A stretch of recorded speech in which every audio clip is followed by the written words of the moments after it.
The European Council has confirmed that Canadian Prime Minister Mark Carney will travel to Armenia next week, not as a guest, not as a spectator seated politely at the edge of the room.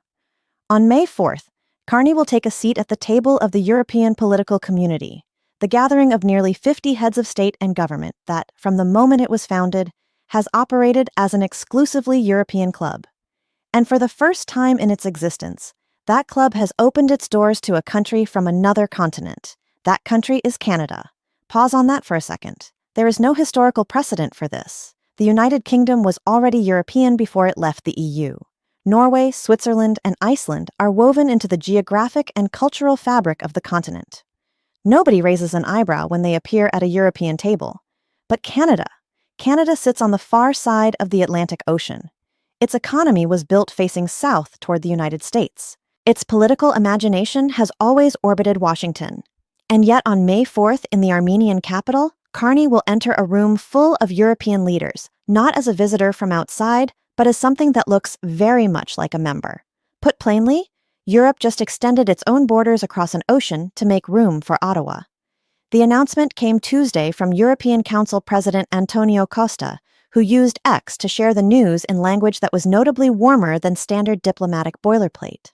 Europe and Canada are more than just like-minded partners, he wrote, before going further and describing what he called a global alliance built around peace, shared prosperity, and multilateralism. Read those words carefully. Costa is not someone who tosses around terms like global alliance carelessly. Every phrase that leaves his office has been weighed, negotiated, and cleared through the machinery of the European Council. When the second highest political official in the European Union publicly frames Canada as part of a global alliance, you are not watching a courtesy call. You are watching a strategic alignment crystallize into official doctrine. Before we go further, subscribe and turn on notifications if you are new here. We cover the Canada that the international press consistently misses. The quiet deals, the shifting alliances, the strategic moments that explain why this country matters more on the world stage in 2026 than it has at any point in the last 3 decades. What is unfolding right now is one of those moments, and the stories landing this month are going to matter for years. Now here is the part that makes this genuinely historic. The European political community was Emmanuel Macron's concept. He launched it in 2022, in the raw first months after Russia's full-scale invasion of Ukraine, as a forum where European democracies could move faster than the EU's own institutions sometimes allow. The idea was to have a place where leaders could talk candidly about threats they all share: Russian aggression, energy dependence, democratic backsliding, hybrid warfare. The architecture was European by design. The summits have moved through Prague, Granada, London, Budapest, and Copenhagen.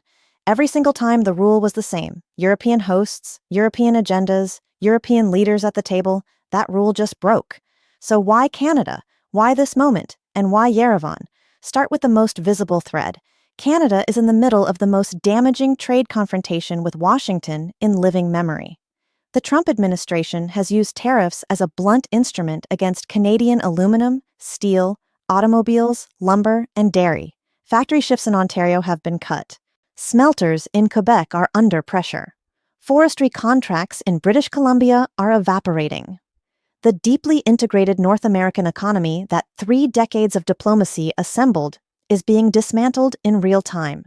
And Ottawa has been searching with growing urgency for partners that can substitute for what the United States is no longer providing. Europe has been paying attention. Carney himself made the opening argument last June in Brussels. Canada, he told a room of EU leaders, is the most European of the non-European countries. At the time, it read as a polished line designed to land well on camera.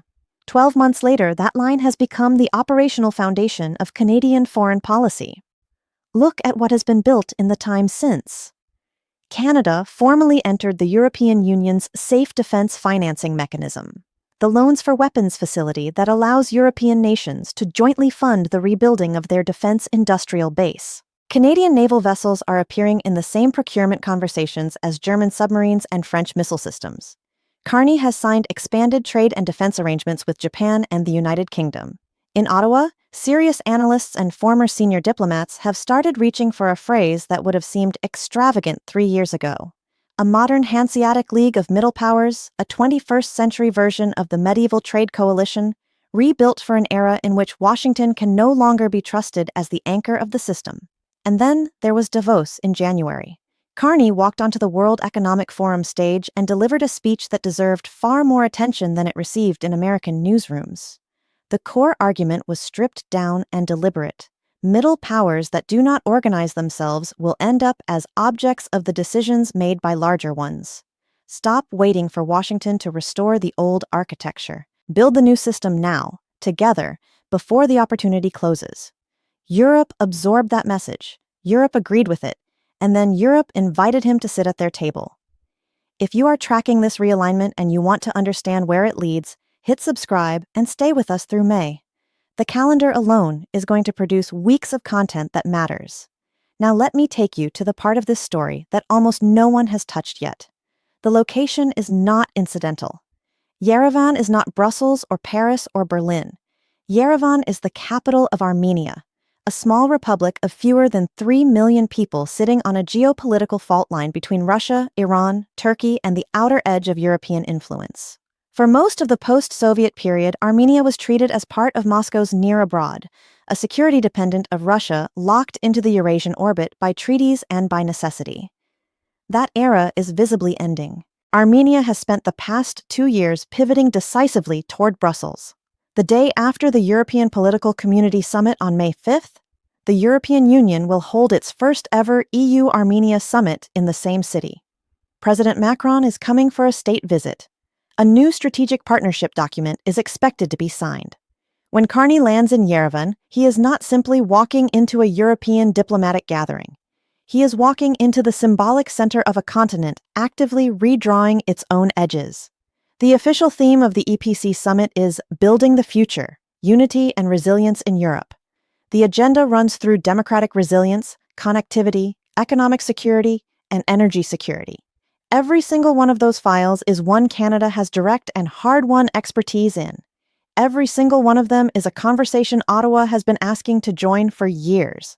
Here is what I believe is actually happening beneath the surface of the official announcement. Costa's invitation is not a one-time courtesy extended to a friendly trading partner during a difficult moment. It is the opening move in the construction of a new category of European partnership, something that sits between formal EU membership and the looser relationship of a traditional ally, somewhere between observer and insider. Canada is the first country placed into that category, and the precedent is the entire point. Once Canada has sat at the European political community table once, the architecture exists for everything that follows. The next time Brussels and Ottawa want to coordinate sanctions, the protocol is already written. The next time Canadian Arctic capabilities need European logistical support, the relationship is already formalized. The next time CETA and EU regulatory frameworks need a bridge built between them, the diplomatic furniture is already in position. The door has been opened. It will not close again. There is also a signal being transmitted to Washington that neither side of the Atlantic is willing to articulate directly. The entire post-1945 Western order was constructed on a single assumption, that every alliance road ran through the United States. NATO ran through Washington. G7 consensus ran through Washington.